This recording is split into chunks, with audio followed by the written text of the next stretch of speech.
जय श्री कृष्ण। नमस्कार। वेदांत के अध्ययन की श्रृंखला में आद्य श्री शंकराचार्य जी विरचित विवेक चूड़ामणि के आज के सत्र में सभी साध्यायियों का स्वागत एवं अभिवादन ओमकार के नाद के साथ प्रार्थना करेंगे।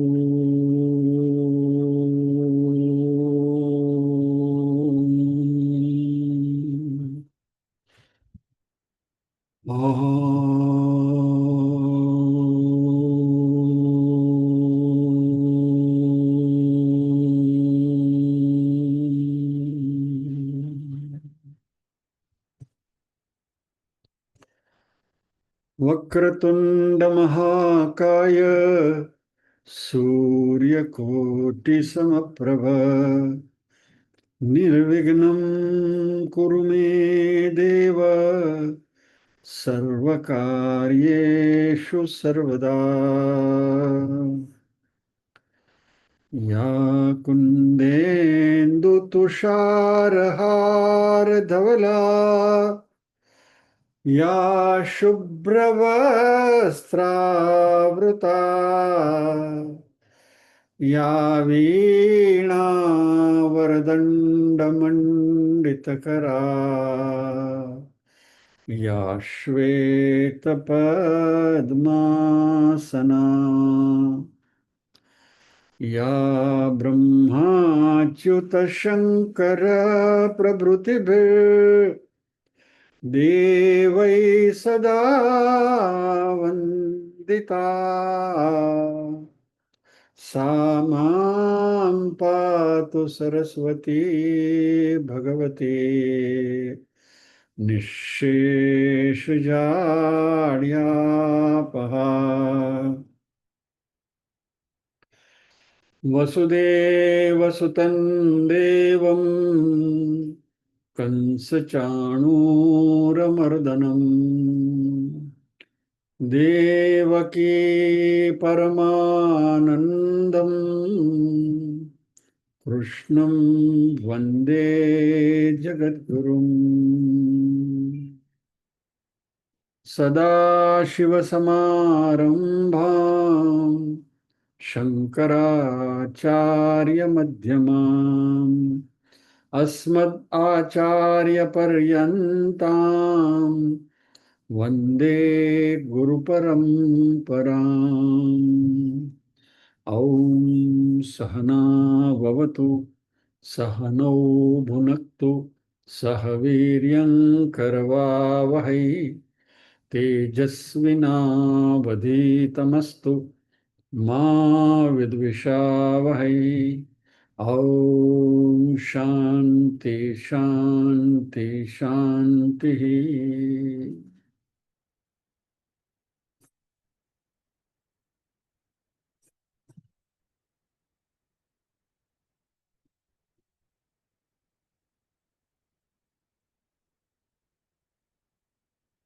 हम कहाँ थे? हम यहाँ थे।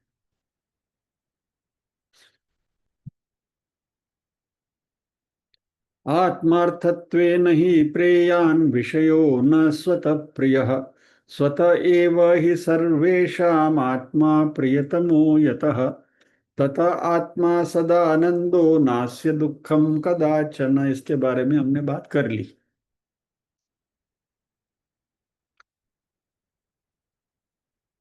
विषय स्वतः प्रिय नहीं होते किंतु आत्मा के लिए प्रिय होते हैं, क्योंकि स्वतः प्रिय तब तो सबका आत्मा ही है। इसमें हमने बात करी थी साधक, साध्य और साधन। साधक यानी मैं, साध्य यानी नई गाड़ी और साधन यानी पैसे। मुझे नई गाड़ी खरीदनी है तो उसके लिए पैसे चाहिए, इसलिए मुझे पैसे प्रिय हैं। उस पैसे से मैंने गाड़ी खरीदी तो गाड़ी मुझे प्रियतर है, साध्य। और ये गाड़ी मेरे लिए है, मुझे अच्छी लगती है, अपने लिए मैंने खरीदी, तो मुझे मेरे अपने से प्रेम है, इसलिए मैं प्रियतम हूं। तो प्रिय, प्रियतर, प्रियतम। साधन प्रिय है, साध्य प्रियतर है, और उसका उपभोग करने वाला जो मैं हूं वो प्रियतम है। ये बात 108वें श्लोक में शंकराचार्य जी ने करी।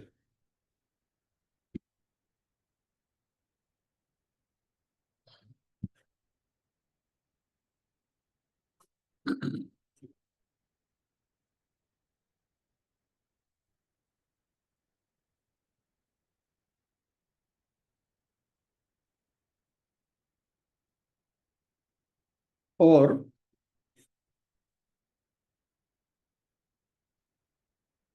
एक और बात रह गई, I am just trying to recapitulate.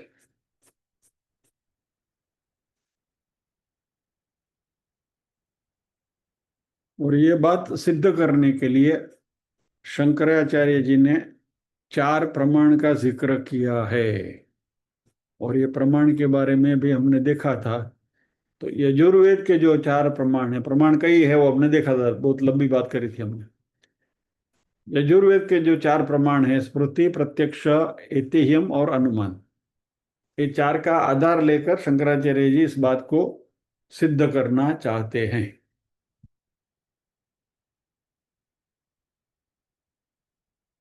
तो इस श्लोक में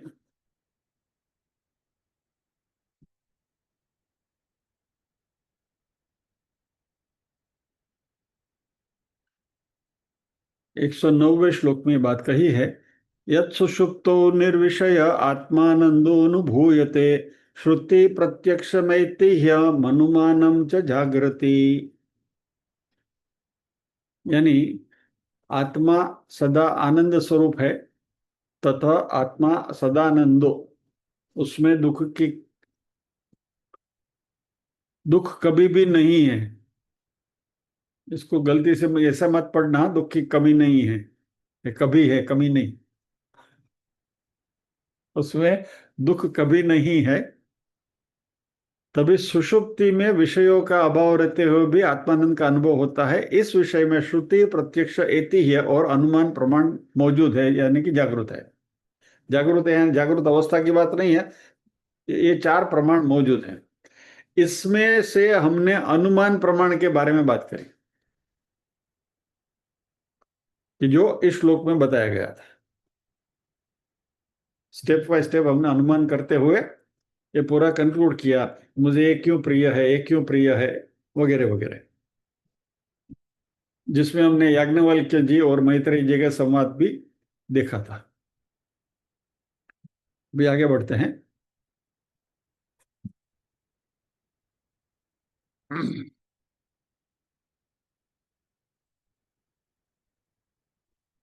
तो इसमें अनुमान का लॉजिक दिया गया था, आत्मा सदानंद है, निरुपाधिक प्रिय विषयवत, व्यतिरेकन अनात्मवत। यानी आत्मा हमेशा सदैव आनंद स्वरूप है, क्योंकि आत्मा यानी मैं अनकंडीशनली, यूनिवर्सली सभी को पसंद है। अब खुद को कौन पसंद नहीं करता, अपने आप को कौन पसंद नहीं करता, सब पसंद करते हैं। और इसलिए मुझे अपने आप से तो ज्यादा आनंद आता है। तो ये अनुमान की बात करने के बाद अभी शंकराचार्य जी प्रत्यक्ष प्रमाण की ओर आ रहे हैं, प्रत्यक्ष प्रमाण की भी बात करने वाले हैं।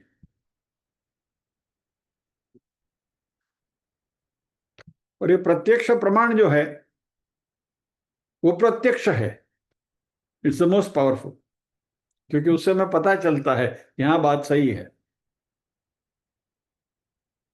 प्रत्यक्ष प्रमाण यानी क्या, हमारा अपना खुद का अनुभव, स्वानुभव। और वो हमारा स्वानुभव क्या है, सुषुप्ति अवस्था। मांडुक्य की जरा सैर करके आते हैं 1 मिनट में। जागृत, स्वप्न और सुषुप्ति, बराबर। तो सुषुप्ति की जो अवस्था है, यानी कि डीप स्लीप, गहरी निद्रा में हम सोए हुए हैं।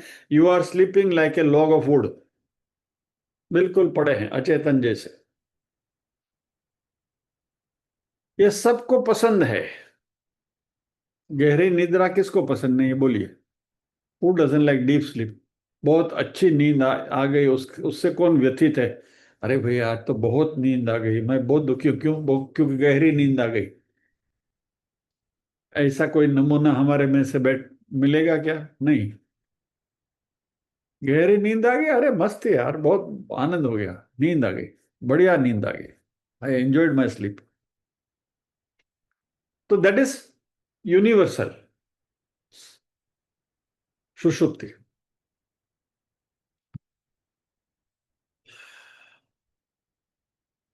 और क्यों? गहरी निद्रा पाने के लिए हम कितने उपाय करते हैं। बेड बिस्तर एक प्रकार का ढंग का होना चाहिए, सॉफ्ट होना चाहिए, शरीर के कंटूर के हिसाब से होना चाहिए। फिर पिलो जो है हमारा, तकिया है, वो भी अच्छा होना चाहिए, सॉफ्ट होना चाहिए। जैसे सर रखे तो उसमें हम बस वगैरह वगैरह वगैरह वगैरह। एयर कंडीशनर का टेम्परेचर सही होना चाहिए, ज्यादा ठंडा भी नहीं, ज्यादा ये भी नहीं। और इसके ऊपर तो बहुत सारी रिसर्च हुई है। और ये गद्दा बनाने वाले फला मैट्रेस, ढिगड़ा मैट्रेस, जो 1000 प्रकार के मैट्रेसेस आते हैं, वो इसके ऊपर तो हमें अपने तरह तरह के लॉजिक बताते हुए कि इसमें आपको गहरी निद्रा आएगी।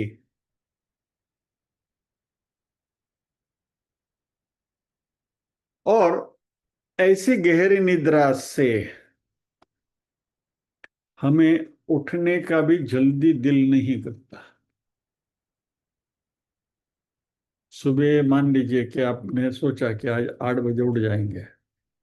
मेरे साथ तो अक्सर होता है, मैं सुबह उठ जाता हूँ और जब भी नींद खुल गई, 4:30 5 बजे नींद खुल गई, तो तानपुरा लेकर बैठ जाता हूँ। आधा घंटा 1 घंटा खर्च का रियाज किया।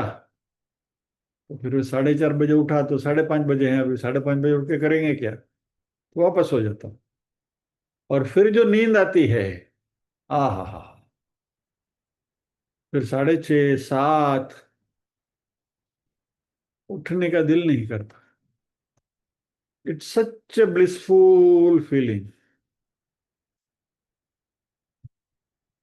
तो जब भी हम अलार्म रख के सोते हैं तो लगता है कि 10 मिनट और भी मिल जाए तो अच्छा है। इसलिए हमारे जो स्मार्टफोन में जो अलार्म होता है, उसमें वो स्नूज का एक फंक्शन होता है कि आपने उसको दबा के रखा तो 10 मिनट तक वो साइलेंट हो जाता है, फिर 10 मिनट के बाद ड्रर्र शुरू करता है। उनको भी मालूम है कि हमको 10 मिनट ऐसे ही एक नींद लेना अच्छा लगता है। तो ये गहरी नींद जो है, वो हम सबको अच्छी लगती है, हम सबको भाती है, वी ऑल लाइक इट। और मान लीजिए कि आपको नींद नहीं आई और रात को पूरी रात आपने ऐसे ही डोला डबका जागता पड़े रहे हो तुम्हें, और फिर वो जो आपकी मानसिक हालत होती है,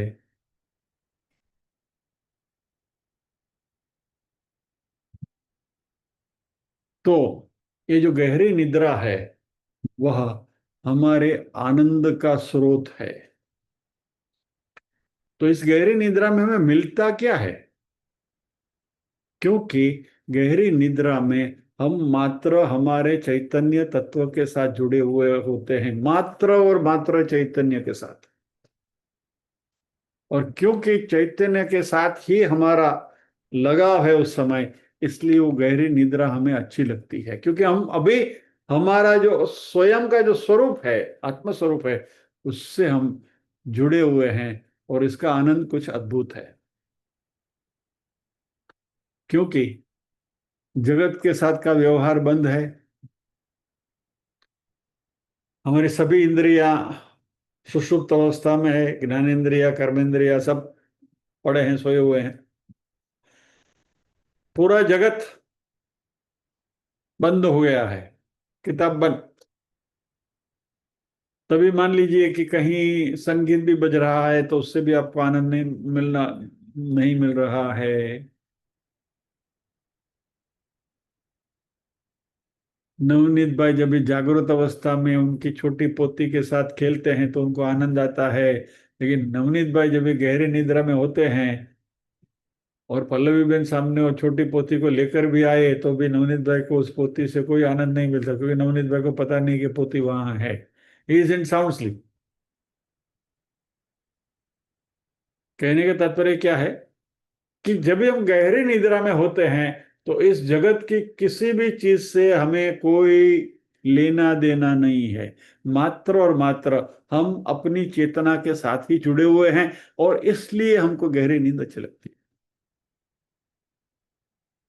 हमारा शरीर भी पड़ा है, निश्चेतन पड़ा है, मन बुद्धि चित्त अहंकार सब कुछ सोए हुए हैं।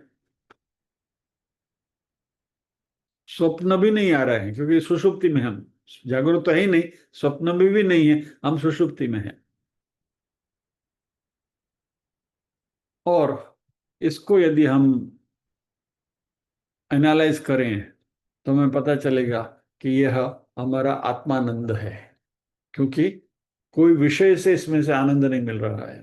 वस्तु व्यक्ति परिस्थिति तीनों में से हमें आनंद नहीं मिल रहा है। वहां जो सुषुप्ति का जो आनंद है वो हमारी गहरी निद्रा का आनंद है, अपने साथ हम जुड़े हुए हैं। तो ये जो आनंद है सुषुप्ति का, वो निर्विषय आनंद है, आत्मानंद है। और ये बाहर से नहीं आता, हमारे अंदर से ही प्रकट होता है। इसलिए शंकराचार्य जी कहते हैं सुषुप्त निर्विषय आत्मानंद अनुभूयत।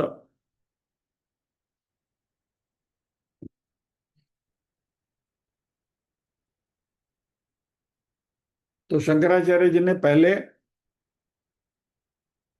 अनुमान प्रमाण बताया, तीन, प्रिय प्रियतर प्रियतम की बात करते हुए, और अभी सुषुप्ति की बात बताई कि जिसमें हमें आत्मानंद मिलता है।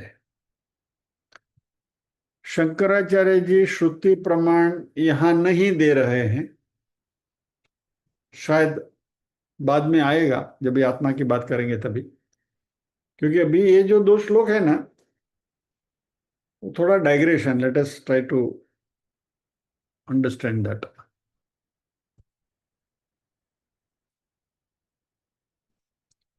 जैसे हमने देखा कि यहां अहंकार के साथ सूक्ष्म शरीर की बात शंकराचार्य जी ने खत्म कर दी, और फिर ये माया निरूपण से शंकराचार्य जी कारण शरीर की बात शुरू करने वाले हैं। और बीच में दो श्लोक उन्होंने ऐसे ही रख दिए, क्योंकि शंकराचार्य जी को आत्मा के साथ ज्यादा लगाव है, इसलिए बार बार कहीं ना कहीं आत्मा की बात जरा एक फ्लैश कर देते हैं, जो इन्होंने यहाँ किया है। तो इसलिए शंकराचार्य जी ने खाली उसको एक टच करते हुए निकल गए हैं। तो बात करी चार प्रमाण की, उसमें से दो उन्होंने बताए। क्या? अनुमान और प्रत्यक्ष। श्रुति और ऐतिह्य उन्होंने नहीं बताए। तो उसके बारे में भी हम जरा देख लेते हैं, छोटा सा सफर हम भी कर ले, शंकराचार्य जी कर रहे हैं तो हम भी थोड़ा डाइग्रेशन कर ले। श्रुति प्रमाण यानी कि वेदों में प्रमाण, उपनिषदों में प्रमाण बहुत सारे हैं।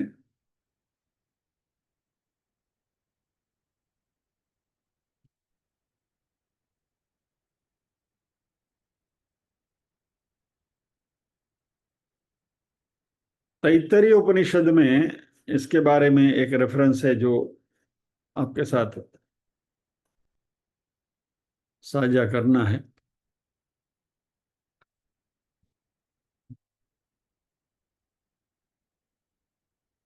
खाली इतना ही देखिए।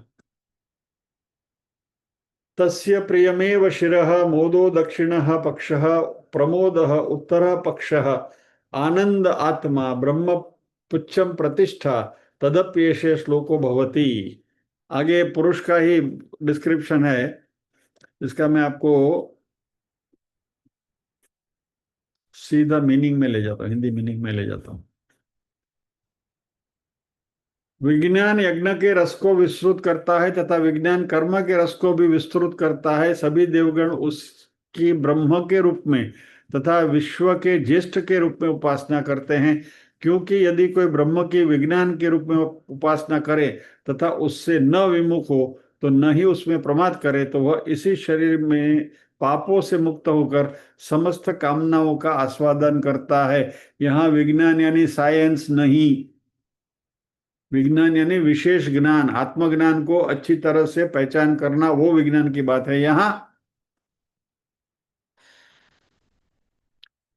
इस विज्ञानमय आत्मा से भी अन्य एक अंतरात्मा है जो आनंद से निर्मित है, यानी कि हमारे अंदर जो आनंद प्रकट होता है वह इस आत्मा का स्वरूप है, और तथा आनंदमय आत्मा विज्ञान आत्मा में परिव्याप्त रहता है, और यह आनंद आत्मा मानवाकृति में ही रचित होता है।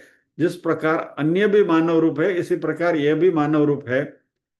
ये जब भी तैत्तिरीय उपनिषद में कभी करने की बारी आएगी तब इसके बारे में विवरण सोचेंगे। Let us not get into the commentary of it और ट्राई टू अंडरस्टैंड इट।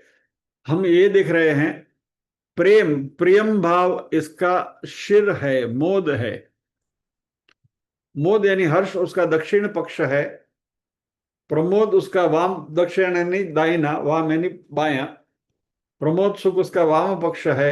आनंद इसका अंतरात्मा है जो कि उसका आत्मस्वरूप है। शाश्वत तत्व ब्रह्म इसका निम्नांग है जिसमें यह स्थिर भाव से प्रतिष्ठित रहता है। इस विषय में श्रुति का ये वचन है। खाली एक एग्जाम्पल के तौर पर, उदाहरण के तौर पर एक रेफरेंस मिला तो आपके सामने रख दिया कि उपनिषदों में ये बातें श्रुति प्रमाण भरे पड़े हैं कि आत्मा का जो आनंद है वो सविशेष है, उससे बहुत बहुत कुछ हमें आनंद प्राप्त होता है वगैरह वगैरह। बहुत बहुत सारे डिस्क्रिप्शन कई कई कई कई जगह पर हैं।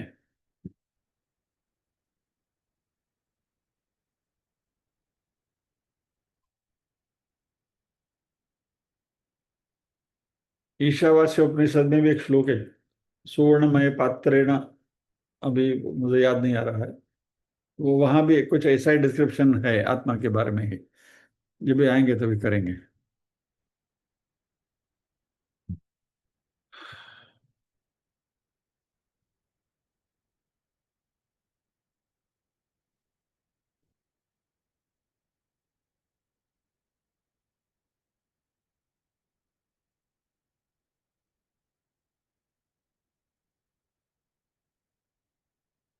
तो अभी हमारे पास तीन प्रमाण हो गए, अनुमान, प्रत्यक्ष, श्रुति।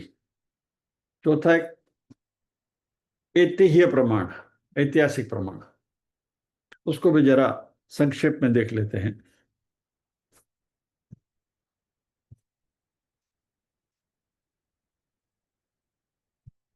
आचार्यों ने जो कहा है, यानी हमारे जो विद्वान हैं, विद्वत पुरुष हैं, उन्होंने अपनी अपनी जो भी अनुभूतियां करी हैं, उन अनुभूतियों को उन्होंने अपने अपने शब्दों में ढाला है।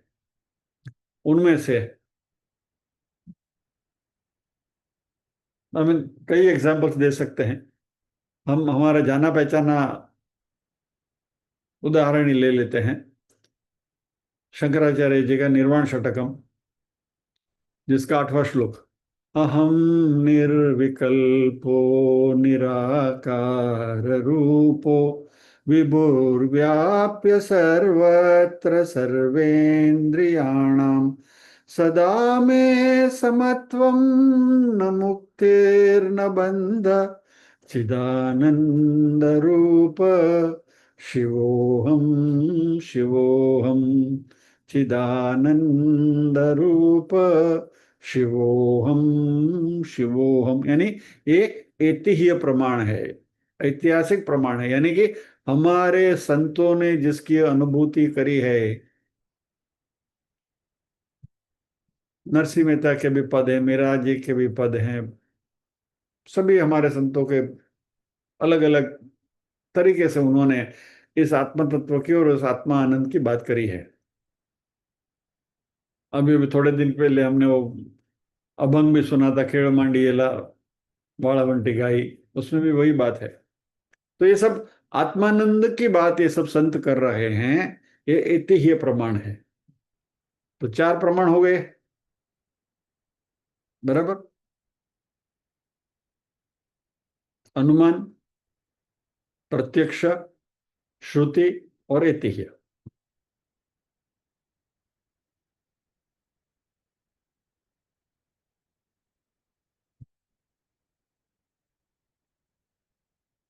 तो चार की बात, चार में से दो की बात शंकराचार्य ने करी, दो बात हमने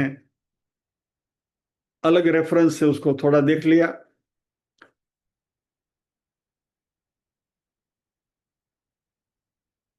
अभी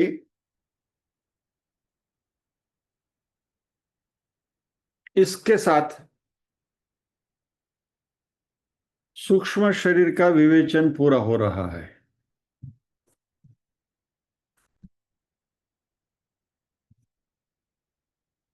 श्लोक को एक बार देख लेते हैं यहाँ। तो ये हमने देख लिया, तत आत्मा सदानंदो नास्य दुखम कदाचना, यत् सुषुप्तो निर्विषय आत्मानंदोनुभूयते, श्रुति ही प्रत्यक्ष मैतेय अनुमानम च जागृति। यानी कि चार प्रमाण है उसके। ये बात यहाँ हो गई। 107वें श्लोक में टेक्निकली सूक्ष्म शरीर का डिस्कशन पूरा हो गया था। 108 और 109 थोड़ी लहर आ गई थी, वो हमने देख ली। तो अभी हम कारण शरीर में प्रवेश करेंगे, लेकिन उसमें प्रवेश करने से पहले सूक्ष्म शरीर को थोड़ा देख लेते हैं। जो भी हमने सीख लिया उसको थोड़ा रिवाइज कर लेते हैं। वीर चूड़ामणि में तीन शरीरों की बात है, स्थूल, सूक्ष्म और कारण। सूक्ष्म शरीर के जो 17 घटक हैं, 17 एलिमेंट्स, 5 ज्ञानेन्द्रिय, 5 कर्मेंद्रिय, पंच प्राण, मन और बुद्धि। तत्वबोध में 19 घटक बताए हैं, क्योंकि वहां चित्त और अहंकार भी इंक्लूड किया हुआ है। यहां शंकराचार्य जी अहंकार को अलग करते हैं, और अहंकार कारण शरीर में आ जाएगा। तो अभी यहाँ चित्त और अहंकार कारण शरीर में आएंगे। तो अभी यहाँ 17 एलिमेंट्स शंकराचार्य जी बता रहे हैं। 5 ज्ञानेन्द्रिय हमें पता है, शब्द स्पर्श रूप रस गंध। पंच कर्मेंद्रिय वाक पाणी पाद उपस्थ और पायु। पंच प्राण प्राणपान व्यान उदान समान, और मन और बुद्धि। ये 17 एलिमेंट, 17 एलिमेंट्स का हमारा सूक्ष्म शरीर। सूक्ष्म शरीर इस जीवात्मा के अनुभव, उसके संकल्प, उसके स्मृति, उसके इमोशंस, उसकी जो भावना है, उसका वो वाहक है। क्योंकि ये सब सूक्ष्म शरीर में ही हम लेकर चलते हैं जन्म जन्मांतर। स्वप्नावस्था में जब ये स्थूल शरीर निष्क्रिय होता है, तब सूक्ष्म शरीर ही कार्यवत होता है। यानी स्वप्न देखने का जो कार्य है वो सूक्ष्म शरीर करता है। शरीर के कर्मों को भोगने का ये माध्यम है। यानी हम जो कहते हैं ना कि हमारे जो संचित कर्म जो है प्रारब्ध बनकर आते हैं, प्रारब्ध को भुगतना पड़ता है। तो प्रारब्ध भुगतने की अनुभूति कौन करता है? सूक्ष्म शरीर करता है। क्योंकि सुख दुख की अनुभूति हमें स्थूल शरीर पर नहीं होती। स्थूल शरीर तो बिल्कुल जड़ है, इट डजंट हैव इमोशंस। तो इमोशंस कहाँ भरे पड़े हैं? सूक्ष्म शरीर में। और इसलिए हमारे जो कर्मों की फल जो है, उसको भोगने का जो माध्यम है वो सूक्ष्म शरीर है। सूक्ष्म शरीर शंकराचार्य जी ने बहुत स्पष्टता से कहा है कि वह आत्मा नहीं है, लेकिन आत्मा की उपाधि है। This one thing we have seen, कि हमारा जो चैतन्य है, वो चैतन्य को रिफ्लेक्ट करने वाला जो है वो सूक्ष्म शरीर ही है। इस बात को हमने डिटेल में देखी थी, बहुत गहराई में हमने उसको समझा था।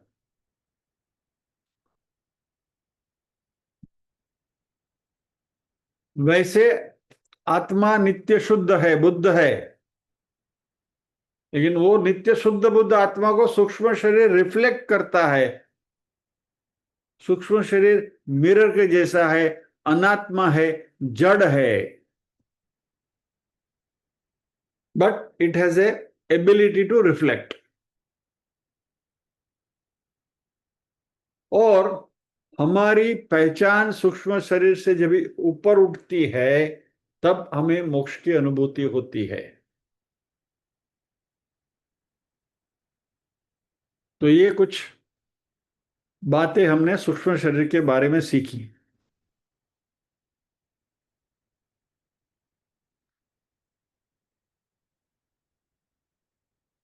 अभी ये सूक्ष्म शरीर की जब ये बात कर रहे थे,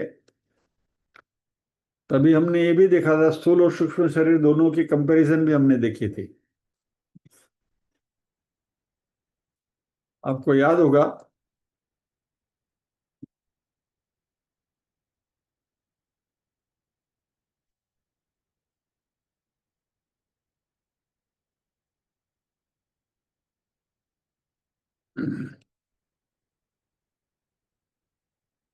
स्थूल शरीर ने हमको ऑफिस के कमरे के साथ कंपेयर किया था। हम जैसे रिवाइजिंग जो हमने अभी तक किया है उसको। तो स्थूल शरीर जो हमारा है वो हमारे ऑफिस के कमरे के जैसा है, जिसमें हम बैठते हैं संसार के साथ व्यवहार करने के लिए। वो हमारे लिए इनक्लोजर है। सूक्ष्म शरीर इस ऑफिस के कमरे में रखे गए उपकरण की तरह है, जिसका उपयोग करते हुए जीवात्मा संसार से व्यवहार करता है। जैसे हम ऑफिस में कुर्सी पर बैठते हैं, तो ऑफिस में जो इक्विपमेंट सारे रखे गए हैं, वो सारे इक्विपमेंट्स का हम उपयोग करते हुए हम हमारे कस्टमर के साथ या तो बाहरी दुनिया के साथ हम व्यवहार करते हैं। फिर उसमें कंप्यूटर होगा, फैक्स मशीन होगा, टेलीफोन होगा, जो भी ब्ला ब्ला ब्ला जो भी कुछ है, छोटा से छोटा स्टेपलर भी होगा। वो सभी जो उपकरण हमें दिए गए हैं कंपनी की ओर से, उसका मात्र हम उपयोग करते हैं, जिसका जिक्र अभी अभी हमारे दिलीप भाई ने लैपटॉप की कहानी बताते हुए किया था। बराबर, यही बात हमने भी यहाँ करी कि भाई laptop is one of them. वैसे बहुत सारे उपकरण हमारे पास ऑफिस में होते हैं, ये सारे हमारे उपयोग के लिए हैं, ये हमारे नहीं है। यानी कि कभी ना कभी जब भी हम इस कार्य से फारिग हो जाएंगे, नौकरी से रिटायर हो जाएंगे, तब ये सब छोड़ के निकल जाना है।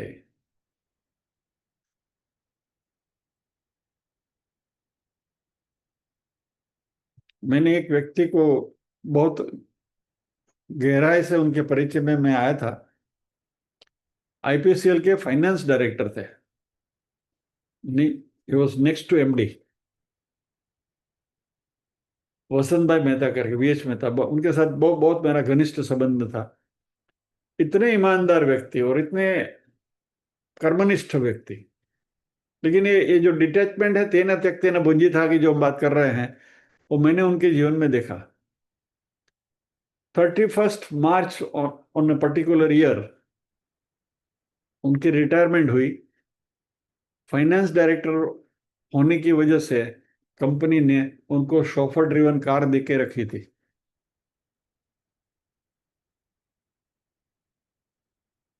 उनके रिटायरमेंट के दिन को, जब इस शाम को वहां ऑफिस में उनकी सेंड ऑफ पार्टी हो गई, सबने उनको अलविदा किया, विदा किया, तो विदा लेकर बाहर निकले, कंपनी की स्टाफ बस में बैठकर वो अपने घर चले गए।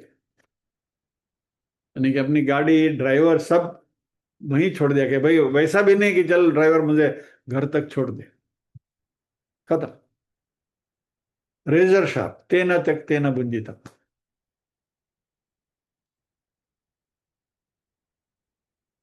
ये ईशावास्य उपनिषद में भी यही बात अलग तरीके से आती है।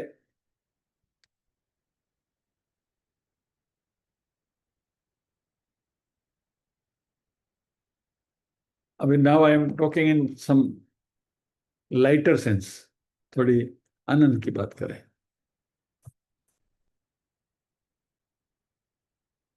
हमारे एक साध्यायी ने सूचन किया कि हमको ईशावास्य उपनिषद का भी अध्ययन करना चाहिए। तो किसी ने उसको अनुमोदन भी किया कि हाँ करना चाहिए। तो हमारे सब मित्रों की जानकारी के लिए हमारे एक साथी ने ऐसा भी सूचन किया कि यूट्यूब पर भूपेंद्र भाई पंड्या का ईशावास्य उपनिषद का उनकी सीरीज भी बहुत अच्छी है, वो भी सुनने लायक, जरूर सुनिएगा।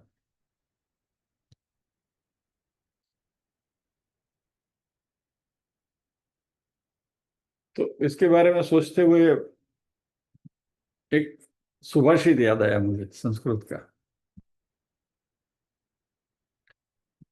अति परिचयाद अवज्ञा संतत गमनागमनादरो भवति मलये भिल्ल पुरंदरी चंदन तरु काष्ठम ईंधनम कुरुते। अति परिचय से अवज्ञा होती है। ज्यादा नजदीक रहते हैं ना, પછી ઘરનો જોગી જોગતો वो तो घर की मुर्गी दाल बराबर। तो इसके लिए बहुत अच्छा ये है, सुभाषित है। अति परिचयात अवज्ञा संतता गमनागमन अनादरो भवति। ज्यादा नजदीक होने से it becomes a source of ignorance, अनादर हो सकता है। और उसका एग्जाम्पल बहुत अच्छा दिया है सुभाषित ने। मले ये भिल्ल पुरंदरी, जंगल में, घना जंगल जब होता है ना, पहाड़ के ऊपर जो जंगल होता है ना, भिल्ल पुरंदरी यानी भिल्ल की पत्नी चंदन तरु काष्ठम ईंधनम कुरुते, चंदन की लकड़ी लेकर उससे चूल्हा जलाती है।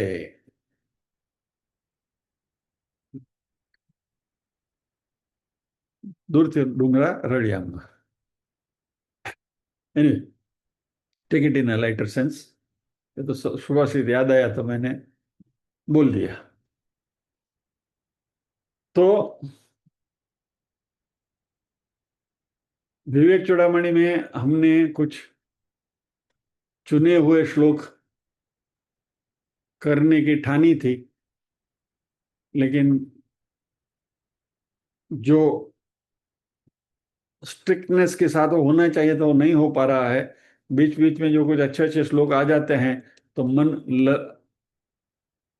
ललचा उठता है, लालच हो जाती है कि ये श्लोक भी कर लें, ये श्लोक भी कर लें।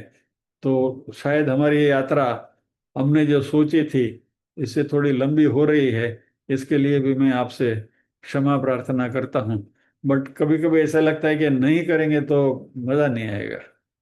अभी देखिए, ये सूक्ष्म शरीर के बारे में हमने कितना जाना, कितनी सारी बातें आई।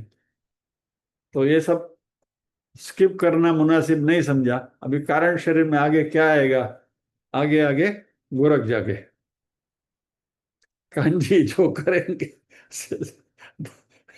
वो चलेगा। तो आज इतना ही सही। आज न, अभी कारण शरीर का नया श्लोक लेने की कोई इच्छा नहीं है। तो क्लास कभी कभी ऐसा नहीं कि क्लास जल्दी छूट जाए तो उसका भी एक मजा है। तो आज क्लास को जल्दी विराम देंगे, प्रार्थना कर लेंगे।